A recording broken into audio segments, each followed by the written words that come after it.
ये तय था कि किसानों की परेड दिल्ली में निकलेगी। हम सुन रहे थे, देख रहे थे, लेकिन इस वायदे में और इस वार्तालाप में हम नहीं थे। हम चिल्ला बॉर्डर पे थे। जब सब परेड निकालेंगे तो हमारे भी कार्यकर्ता कह रहे थे हम भी निकालेंगे।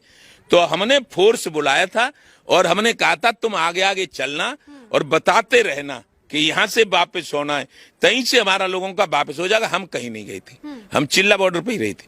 हम किसी अरेड परेड में नहीं गए। लेकिन जिन लोगों ने परेड निकाली उसके बाद जो हुआ वो बहुत शर्मनाक हुआ। उसने देश के किसान नेताओं को बदनाम कर दिया।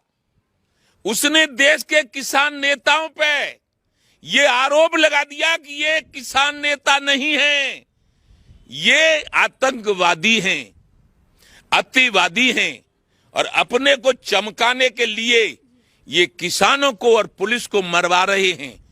चाहे किसान संगठनों ने किया हो, चाहे कोई असामाजिक तत्व आके कर गया हो, लेकिन ऊपर तो पड़ी किसान संगठनों की।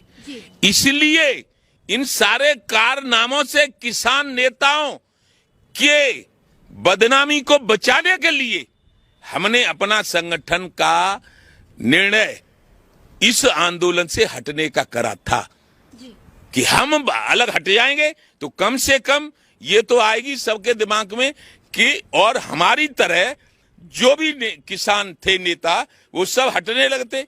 जैसे लोक शक्ति हटी है, बीएम सिंह हटे, और भी कई लोग हटे हैं, तो सब हट जाते तो ये बदनामी मतलब जो है कि हट जाती। इस समय किसानों से सबसे ये भानु प्रताप सिंह हाथ जोड़ के और पैर छू के निवेदन करता है और सभी किसान नेताओं से देश के लिए, समाज के लिए, देश की बदनामी न हो जाए, देश में नुकसान न हो जाए। यदि पुलिस मरेगी तो वो भी हमारे भाई हैं, और यदि किसान मरेगा तो वो भी हमारे भाई हैं। इसलिए किसान नेताओं से हाथ जोड़ के और पैर छू के, किसी लालच में नहीं, किसी फायदे में नहीं, एक इंसानियत, एक मानवता के लिए मैं निवेदन करता हूं। समय, काल और परिस्थिति, देश काल और परिस्थिति के मुताबिक इस समय आंदोलन हमें खत्म कर देना चाहिए।